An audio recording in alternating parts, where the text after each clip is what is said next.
I started reading Guns and Ammo about the age of 12. I loved firearms. The way the gun looked, the way the gun feel. When I started carrying, I was in my early 20s. I just thought that having a firearm for self-defense was going to secure my safety. I live in St. Louis, Missouri. So there was crime, criminal activity, and so I carried a firearm for protection. And I became a firearms trainer, pistol expert, and trained carry conceal in the state of Missouri or anywhere else I would be able to go. I could train all over the country. I had at least 100 guns.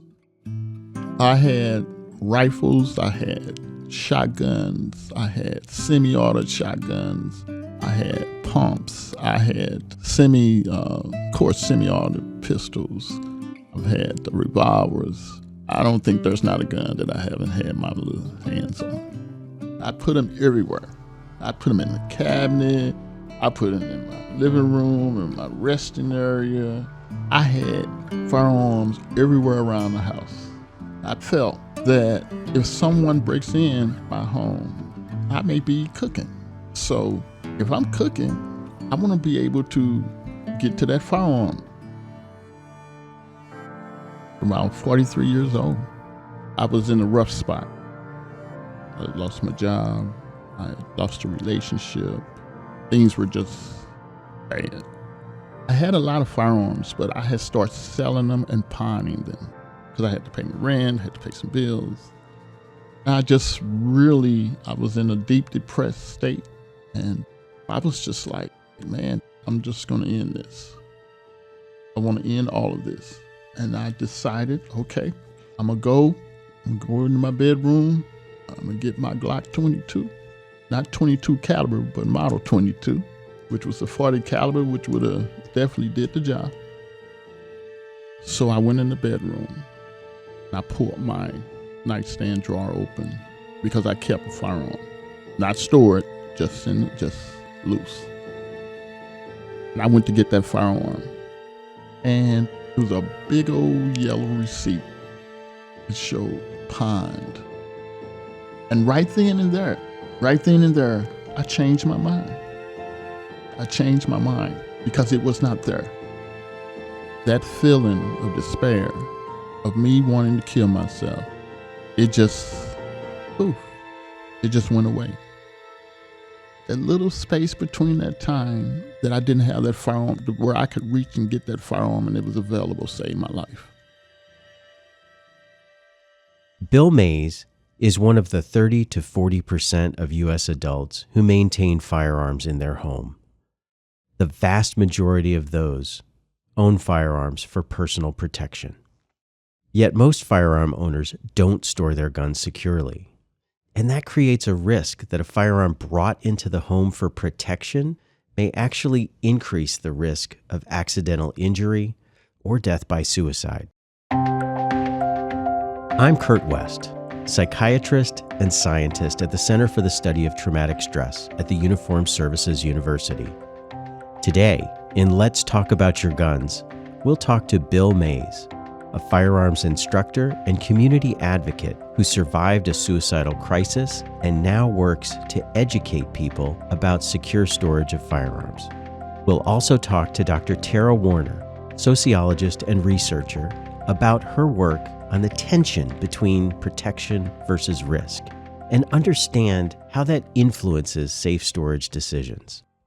By examining this tension, it's our hope that we can empower more constructive conversations that both encourage safe storage, but still respect an individual's concerns about having access to a firearm for protection.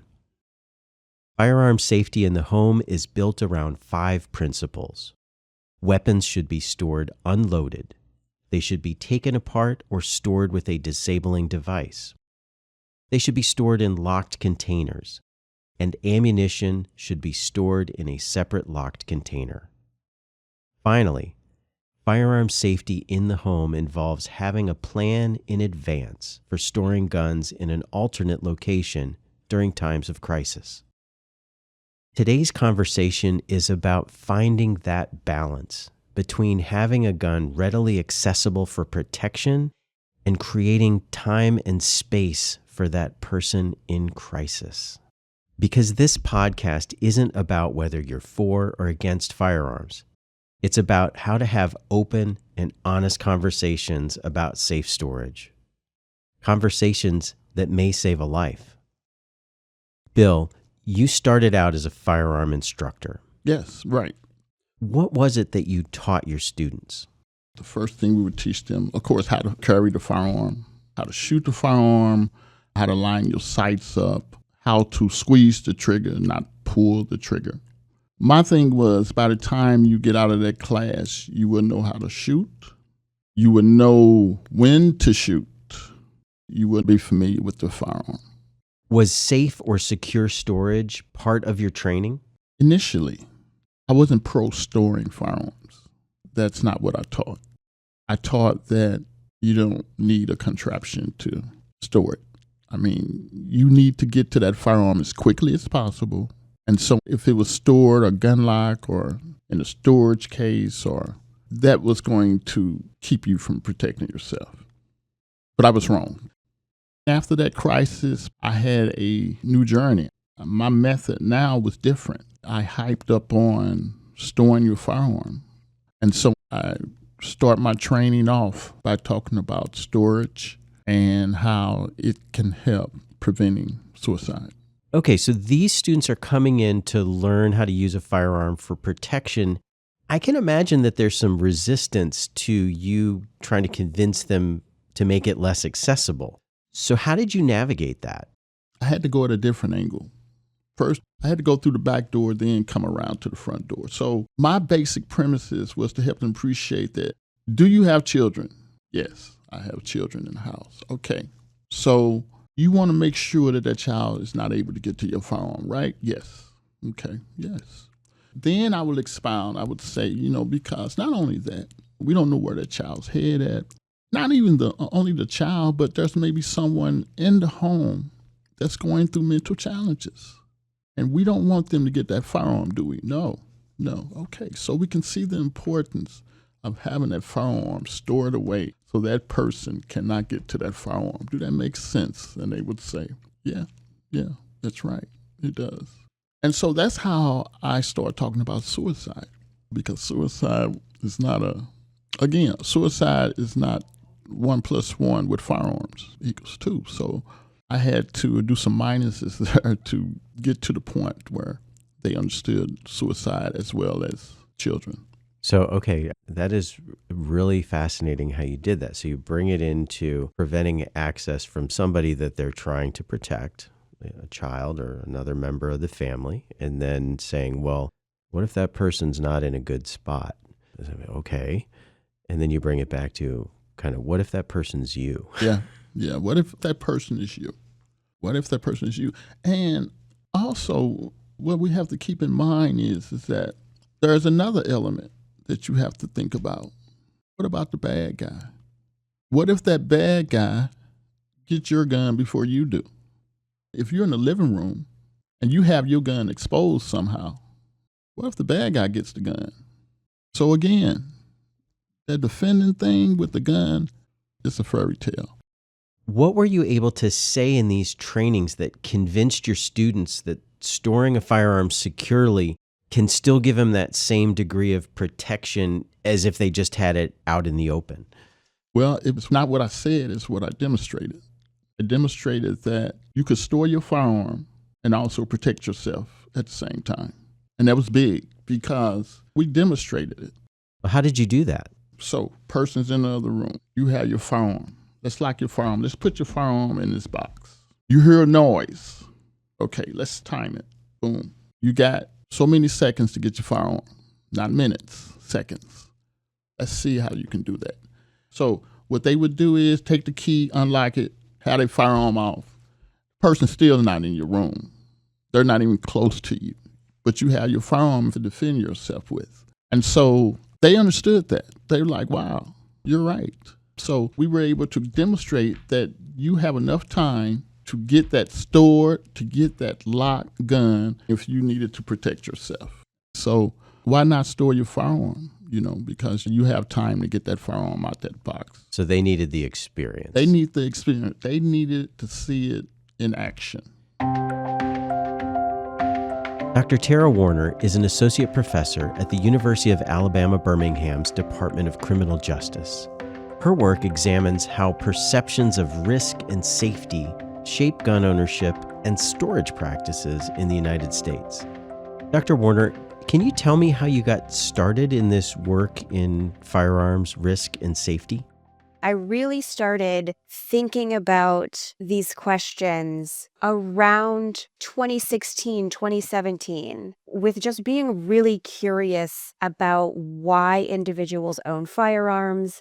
I noticed how politicized the issue around firearms became following the Sandy Hook shooting. And so I started really looking at some of the data that the Pew Research Center had been collecting as part of their American Trends panel. And I think they were one of the kind of first reports that really got a lot of attention, talking about how many Americans own firearms and protection as being that most frequently reported reason that people were saying they own firearms. And so as a sociological criminologist, I was seeing these reports alongside knowing, well, why is there so much protective ownership when we're experiencing crime declines? Crime had been declining since the 1990s, and yet we're every year seeing more and more individuals owning firearms, rates of people saying they own for protections increasing. So it's just out of step with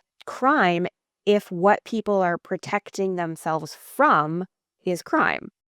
So if the threat of crime is actually decreasing, what is it that people are protecting themselves from? What do we call these things that are driving protective gun ownership? So I've called them a few different things, and other scholars have used some different terminologies.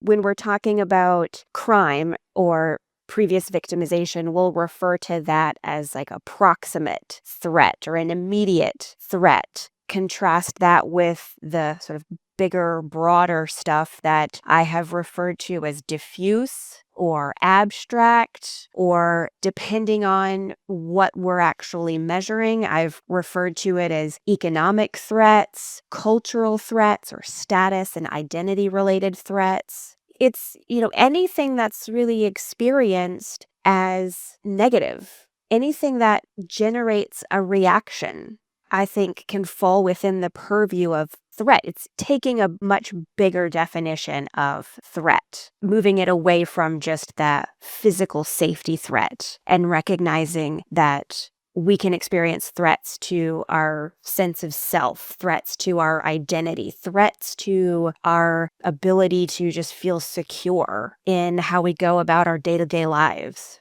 Would you say that it's actually these more abstract threats that people are protecting themselves from? That's the million-dollar question. And I don't even know if it's accurate to say they are protecting themselves from something. We have tended to use the term protection, I think, as a catch-all because it sounds reasonable. But if you really dig into it, what are you protecting yourself against if it's some kind of abstract identity threat? No one's coming after your identity. If it's not protection, what would you call it? Instead of maybe protection, it's reaffirming. So I'm reaffirming my sense of self. I'm reaffirming my autonomy, my ability to say that I'm in control of my surroundings, to be able to say that I could protect my family if I needed to. It's not so much protecting myself from a dangerous neighborhood or bad actors around me. It's just more broadly protecting myself from a dangerous and uncertain world. Yes, I think it's much more protecting against the unknown. I recognize I'm making some generalizations here. There are certainly firearm owners who have experienced crime or who live in very high crime spaces. And so their ownership is more clearly connected to those tangible, immediate threats. But what we know from the survey research is most of the firearm owners aren't going to experience crime at all. They're not victims. And this corresponds with the fear of crime research, which finds that the individuals that are most fearful about crime are the least likely to ever experience it. Does owning firearms for protection differ from why people owned firearms in the past?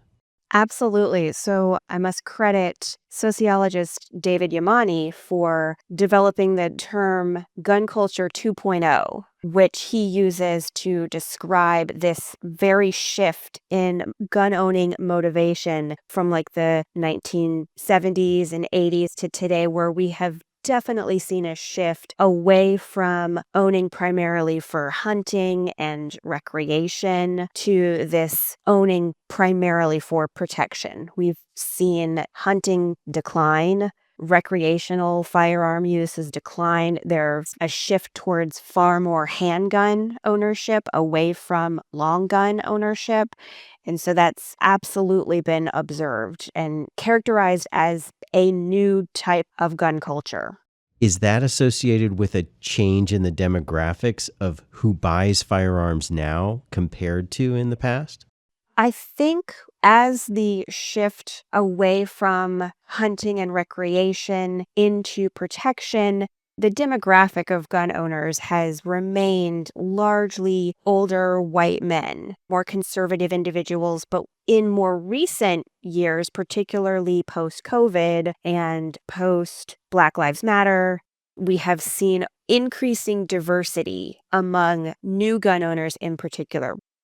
We're seeing more women and people of color coming to firearms for the first time. And that's definitely an area in need of continued research to understand the motivations that are driving individuals who were not previously part of that community into firearm ownership, and particularly protective firearm ownership. So, how does that play out from a public safety perspective?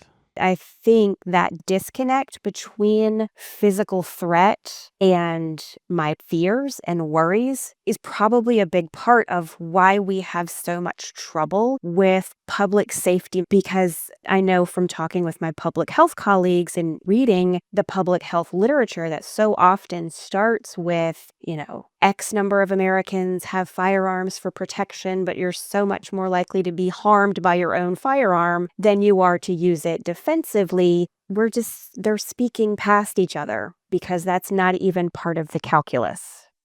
That is interesting. So, when researchers talk about firearm safety, they're talking about it in terms of suicide prevention or accident prevention.